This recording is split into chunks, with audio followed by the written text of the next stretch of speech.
No ano de 1880, Recife pulsava com a energia vibrante de uma cidade em plena transformação socioeconômica. As ruas estreitas e sinuosas do bairro de Santo Antônio ecoavam incessantemente os passos apressados dos comerciantes ambulantes.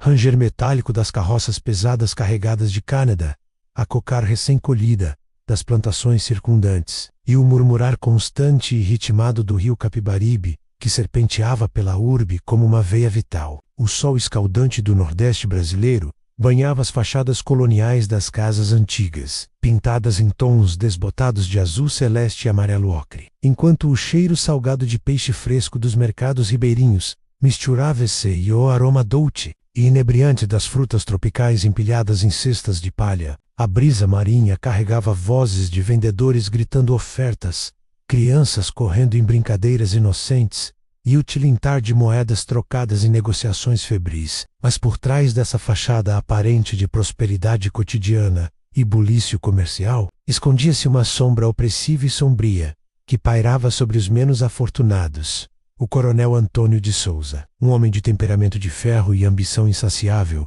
dono de vastas terras açucareiras, espalhadas pelos engenhos do interior, e influente na política local do Império do Brasil, manipulando eleições e leis a seu favor. Com seus 5 capangas leais e temidos, João, o Faca, um assassino habilidoso com lâminas afiadas que cortavam a carne como manteiga. Pedro, o Bruto, um gigante de força descomunal capaz de erguer um homem com uma só mão. Miguel, o Silencioso, o espião que se movia como uma sombra indetectável nas noites escuras. Luiz, o Rápido, veloz como um jaguar, na caça através das matas cerradas. E Carlos, o Cruel, mestre em torturas psicológicas que quebravam a mente antes do corpo. Ele governava com um punho de aço implacável, extorquindo camponeses pobres com impostos inventados, silenciando dissidentes com violência brutal e acumulando riqueza imensa às custas do sofrimento alheio, explorando o trabalho forçado que ainda persistia,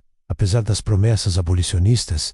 Helena Maria da Conceição era uma mulher de 28 anos, nascida nas margens lamacentas e férteis do rio Capibaribe, filha de escravos alforriados que haviam lutado pela liberdade em tempos de abolição iminente, mas ainda distante e incerta no horizonte político. Seus olhos castanhos profundos, como poços de dor acumulada, carregavam a marca indelével de uma vida marcada pela perda irreparável e pela injustiça crua e diária. Aos 15 anos, ela testemunhou horrorizada o pai ser chicoteado até a morte, por ordem direta e arbitrária do coronel, acusado falsamente de roubo de uma mera saca de açúcar de um armazém guardado. A mãe, devastada pela tragédia que a deixou viúva e desamparada, faleceu meses depois de uma febre implacável misturada à tristeza profunda, que consumia sua alma frágil como uma chama devorando o papel. Helena cresceu sob o teto humilde, precário de uma tia idosa e doente, trabalhando incansavelmente como costureira em uma pequena oficina escura, costurando roupas para os ricos,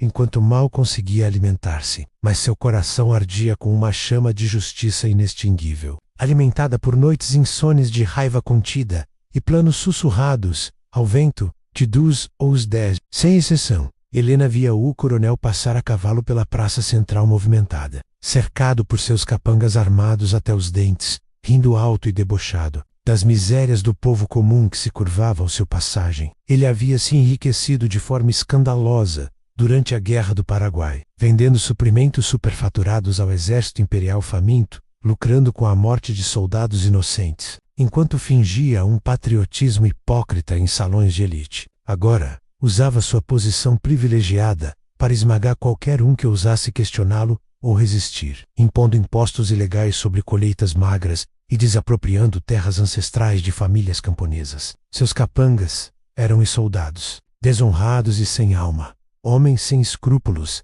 que executavam suas ordens com prazer sádico e impiedoso, transformando o terror em rotina. João esfaqueava rivais nas sombras úmidas das ruelas estreitas à noite. Pedro quebrava ossos com as mãos nuas e calejadas, deixando vítimas aleijadas e mendigando nas ruas. Miguel observava e relatava traições sussurradas em tavernas enfumaçadas. Luiz perseguia fugitivos com velocidade implacável através de matagais densos e perigosos. E Carlos torturava prisioneiros em porões escuros e úmidos, até que confessassem crimes inventados, quebrando espíritos além de corpos com métodos refinados de crueldade.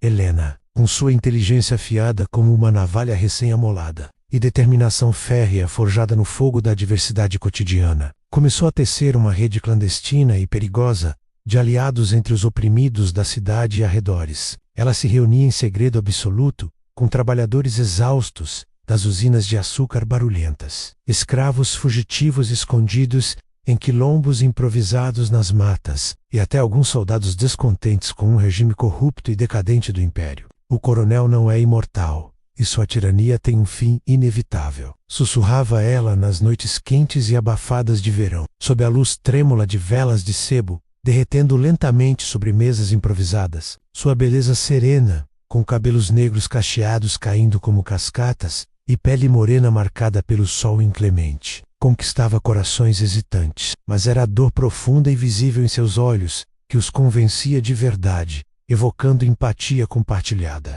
e revolta coletiva contra o opressor. Uma noite fatídica e chuvosa, após ver uma jovem inocente ser violentada brutalmente por um dos capangas e deixada para morrer em um beco sujo e fedorento, Helena jurou vingança eterna e implacável. Eles pagarão com o sangue que derramaram gota por gota, até o último suspiro. Prometeu a si mesma no silêncio da madrugada, apertando um crucifixo de madeira, herdado da mãe, símbolo de fé misturada à fúria vingadora que queimava em seu peito, enquanto o ano virava lentamente para 1881, com um calendário marcando dias de expectativa. A cidade de Recife se preparava febrilmente para a festa de Reis, celebrada em 6 de janeiro com fervor religioso e pagão misturado em tradições. Fogos de artifício coloridos iluminavam o céu noturno como estrelas cadentes. Músicas de maracatu e frevo enchiam as ruas com ritmos pulsantes e alegres, e procissões com imagens de santos desfilavam entre multidões extasiadas, vestidas em trajes coloridos. Mas para Helena, essa data festiva era o momento perfeito e estratégico para atacar, quando a guarda estaria baixa devido à bebedeira geral e a cidade distraída com celebrações. Ela coletou correntes velhas e enferrujadas de uma ferraria, abandonada nas margens lamacentas do rio, símbolos pesados e irônicos da escravidão que tanto odiava e que ainda persistia de forma velada. Com a ajuda de um ferreiro aliado, um homem marcado por cicatrizes de chicotadas antigas e olhos cheios de ódio contido, forjou ganchos afiados e resistentes capazes de suportar o peso da justiça. Seu plano era arriscado, meticuloso e calculado nos mínimos detalhes. Atrair o coronel e seus homens para uma armadilha fatal na madrugada seguinte à festa, quando a cidade dormia embriagada por rum barato e dança exaustiva doxando as ruas, desertas e silenciosas. A tensão crescia como uma tempestade se aproximando do Oceano Atlântico, com nuvens carregadas de eletricidade. Helena sonhava todas as noites com o pai torturado, ouvindo seus gritos ecoarem nos ventos úmidos e quentes, vendo o sangue manchar a terra seca e rachada dos engenhos. Lágrimas rolavam por seu rosto marcado pela fadiga e privações, mas ela as enxugava com raiva renovada e determinação feroz. Não mais sofrimento inocente, não mais impunidade para os poderosos, murmurava para si mesma no espelho quebrado e embaçado de seu quarto simples e escuro. Os aliados se armavam com facas improvisadas de cozinha, porretes de madeira dura, colhidos nas matas, e revólveres roubados de guardas corruptos, escondidos em porões úmidos, cheios de ratos ágeis e mofo sufocante. O coronel, alheio ao perigo iminente que se fechava como uma rede invisível ao seu redor, planejava uma grande celebração extravagante em sua mansão luxuosa e ornamentada, convidando autoridades corruptas e influentes para exibir seu poder inabalável e selar alianças nefastas baseadas em subornos. Mas Helena conhecia seus hábitos íntimos e viciosos após as festas. Ele e os capangas passeavam bêbados pelas ruas escuras e desertas, buscando vítimas indefesas para saciar seus instintos cruéis e sádicos, como animais noturnos caçando. Preces feitas dias antes da festa, e encontros clandestinos cheios de tensão. Helena infiltrou uma espiã confiável e corajosa na mansão do coronel, uma empregada doméstica humilde que odiava o patrão por anos de abusos verbais, físicos e humilhações constantes. Ela relatava cada movimento suspeito, cada conversa, sussurrada nos salões ornamentados com quadros europeus caros e móveis de madeira nobre. Eles estarão vulneráveis na madrugada, exaustos pelo vinho e alcoolizados além da conta, disse a espiã, em um encontro secreto atrás da igreja velha, com voz tremula de medo misturado à esperança. Helena sentiu gravemente o coração, acelerado como um tambor de maracatu em ritmo frenético, sentindo o peso esmagador da responsabilidade sobre seus ombros frágeis mas resilientes. A vingança estava próxima e palpável, e o ar de Recife parecia carregado de eletricidade estática e ominosa, como antes de uma tempestade tropical violenta que lavaria as ruas sujas de sangue, injustiça e lágrimas acumuladas. Açucareira em declínio, a luta abolicionista crescente, a vida cotidiana dos escravos e livres pobres com descrições de rotinas, alimentos, vestimentas e crenças, flashbacks detalhados e prolongados da infância de Helena, com cenas vividas, de pobreza, amor familiar e tragédias. Diálogos internos profundos, revelando sua psicologia complexa, interações estendidas, com aliados desenvolvendo personagens secundários, com backstories ricos, cenas de opressão pelo coronel e capangas com vítimas específicas nomeadas, para construir emoção, raiva e empatia. Suspense crescente com planejamento passo a passo, medos, dúvidas, resoluções de Helena subtramas como romances proibidos, entrealiados, traições potenciais evitadas e reflexões filosóficas sobre a sociedade imperial brasileira decadente. Inclusão de elementos culturais como folclore pernambucano, descrições sensoriais ampliadas de sons, cheiros, texturas e climas, impacto emocional intensificado. Leitores sentem a injustiça palpável e visceral, a coragem inspiradora e heróica de Helena, a tensão asfixiante e crescente rumo ao clímax inevitável. A festa de Reis chegou com pompa e esplendor inigualáveis, transformando Recife em um caldeirão de cores, sons e emoções. As ruas estreitas brilhavam com lanternas coloridas penduradas em varais improvisados, o cheiro tentador e doce de doces de coco fritos, bolos de mandioca e incenso queimado nas igrejas, preenchia o ar úmido da noite tropical, carregada de expectativa. Multidões alegres dançavam ao som ritmado de pandeiros, zabumbas e atabaques, vestidas em fantasias improvisadas de reis magos, pastores bíblicos e figuras folclóricas, com máscaras pintadas à mão e roupas remendadas. O coronel Antônio, vestindo seu uniforme militar adornado com medalhas falsas conquistadas, enconchava os políticos sujos. Brindava com um rum envelhecido e forte em sua mansão opulenta e iluminada, rodeado por convidados bajuladores e falsos amigos da elite. Seus capangas riam alto e grotescamente, contando histórias de terror infligido aos pobres camponeses, como se fossem anedotas engraçadas e inofensivas, bebendo copos cheios, enquanto o suor escorria por seus rostos vermelhos. Amanhã, mais um camponês pendurado como exemplo para os rebeldes. Zombava João o Faca, afiando sua lâmina reluzente e mortal, à luz dançante das velas de cera importada. Helena, disfarçada habilmente entre a multidão festiva e barulhenta, com um chale simples e surrado sobre os ombros, observava de longe com olhos vigilantes e penetrantes, misturando-se aos dançarinos. Seu vestido de algodão cru e desbotado escondia uma adaga afiada e fria presa à coxa com uma faixa de pano. Seu coração batia forte e descompassado ao ver o coronel em sua glória falsa, o homem que destruíra sua família sem remorso algum ou piedade. Memórias dolorosas e vívidas inundavam sua mente como uma enchente repentina e destruidora. O pai algemado e arrastado pelas ruas poeirentas,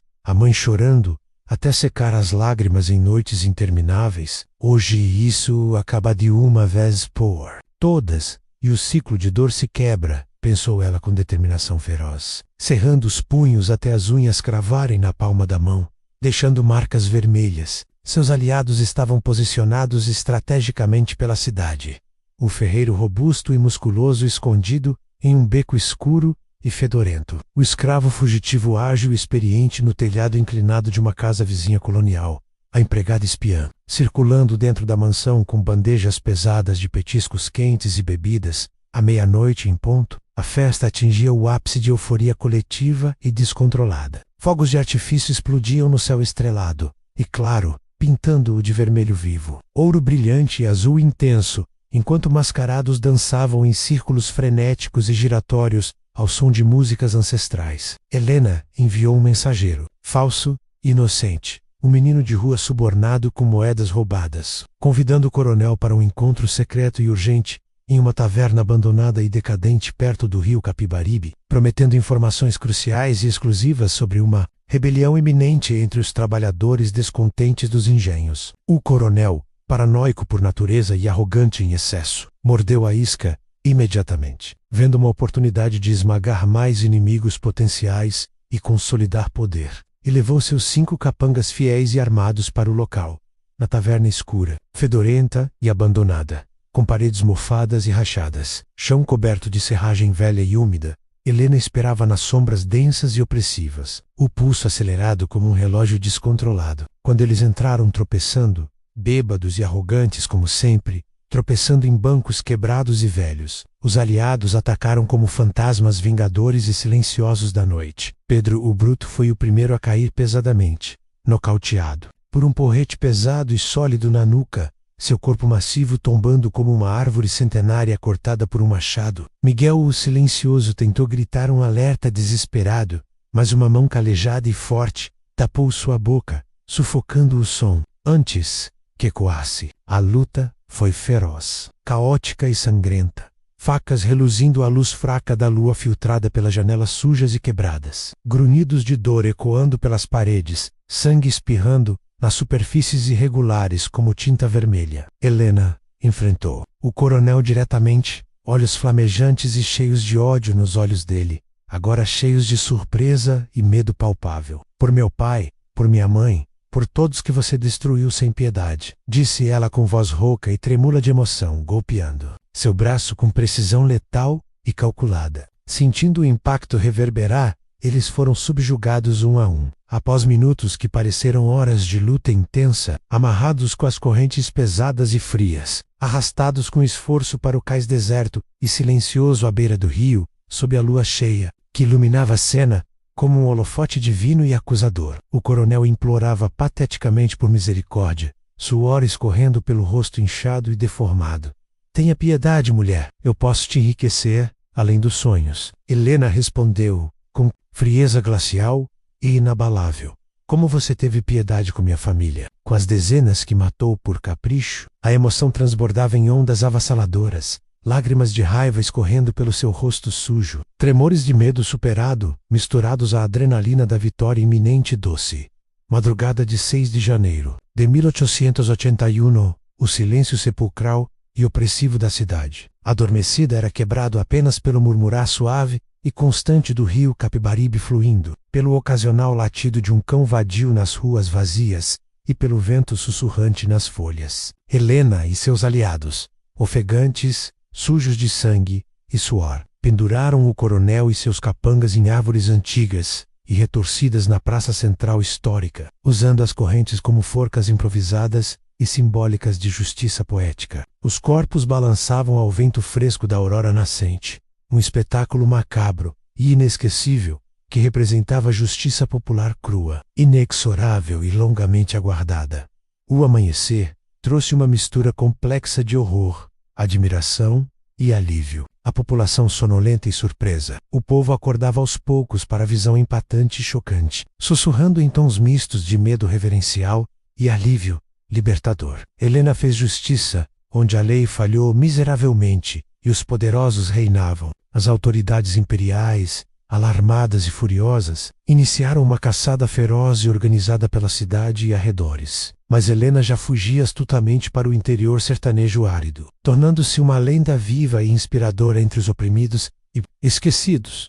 Anos depois, com a abolição da escravatura proclamada em 1888 pela princesa Isabel, o ato audacioso de Helena inspirou rebeliões populares e mudanças sociais profundas e duradouras na região. Sua coragem ecoava através das gerações subsequentes, lembrando eternamente que a opressão tem um limite intransponível e que a vingança pessoal pode ser o catalisador inesperado da liberdade coletiva e da transformação societal. Inscreva-se, inscrito, ative os sininhos das notificações, deixe o seu like, para que eu possa trazer mais conteúdo como este.